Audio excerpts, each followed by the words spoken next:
Art was scowling. But hey, he wasn't crying, right? So that was good. Oh, you should talk. At least Roman is doing something with his life.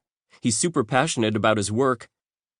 You mean carving scented candles into political figures and then selling them for $50 so people can burn down the establishment? And he's got a future, okay? What do you have, other than an apartment your folks gave you and a phone full of hookup apps? Oh God, was he crying again? Roman was an adult, and he cared about me. You just said he was a dick. So what, he's a dick, you're a dick, I'm a dick, everyone's a dick, PK. He brushed angrily at his face. Just some dicks you fall in love with. This seemed like a really good time to point out that I could be the kind of dick he fell in love with. I mean, not like with my actual dick, with me as a human who happened to be a dick. I wasn't going to bring my dick up in a conversation with a crying post-breakup person who was huddled around his computer like it was the only thing keeping him from falling apart. Except suddenly Joey Cagliari was standing there looking like he was torn between laughing and laying down the law. Think you can take it upstairs, Mr. Harrington? Mrs. Vanderplibble is threatening to call the police if you don't stop shouting about dicks in the lobby. Yeah. I shuffled. Sorry. For this way too long moment, both of us just stood there. Art's hair was curling slightly from the rain, and I couldn't stop thinking about how much I wanted to touch it, twine it around my fingers, just like I wanted Art to be entwined around me. Not in a creepy welcome to my basement way, in a please never leave me again way. He hefted his computer tower a bit more firmly under his arm. PK? Oh, shit. I was so busy daydreaming about having Art in my life I hadn't even invited him into my apartment, but this was totally my moment. My moment to show Art that I was there for him, that he was safe and welcome and important to me.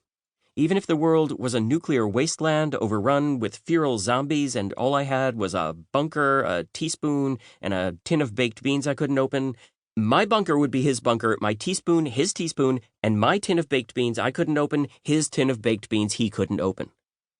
So you want to come up? In my head, I was escorting him toward the elevator all gentlemanlike, but in reality I was arm-flopping at the hall. Also, why are you holding your computer like a puppy? You know that thing where people say if your house was on fire, what would you take? Please tell me you lit Roman's place on fire. I imagined his half-burned scarf lying amongst the ashes like a limp dick. My eagerness to see Roman's studio in ruins fell flat at the devastation in Art's eyes. Sorry, I mumbled. We got in the elevator, standing decorously side by side, like we were at a funeral for someone neither of us had known that well, but whose funeral both of us felt obligated to attend. While we rose with agonizing slowness to the third floor, I racked my brain for something to say. Something smart. Something sensitive. Something appropriate to the situation of my best friend showing up super sad because he broke up with his loser, quite successful artist jerk guy, boyfriend. Do you want to get drunk? Art did this tearful chortle thing. I'm not sure if it was actual amusement or more like, I can't believe that's all you got. No. Thank you. I think I just want to sit. Or lie down? Actually, I probably don't want to lie down. I definitely couldn't sleep right now. Sit! I could do that. I flung open the door to my apartment, rushed over to the sofa, and triumphantly shoved a stack of fancy literary magazines my parents had gotten me an annual subscription for, but I hardly ever actually looked at, to the floor. Art sort of trailed in after me. Then he frowned at the magazine avalanche, which I immediately stacked more, respectfully, because Art was a book lover, a short story lover, a word lover, and didn't like to see fancy literary magazines disrespected like that. He was the one who used to read them back in college.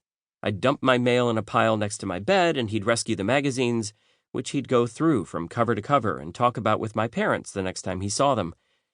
In his extended absence, they'd gone largely unread and unloved. But all that was over now. Art was back. Sans that jerk Roman. I gestured, please have a seat on this luxurious sofa I have cleared for you, but he just kept standing there, clutching his computer tower, staring off into space, but at least not lecturing me on the proper way to stack magazines I didn't care about. Which, I'm not joking, was definitely a topic on which he could wax poetic for way too long. He'd been working at the same bookstore since he was 18, and he takes that stuff for serious.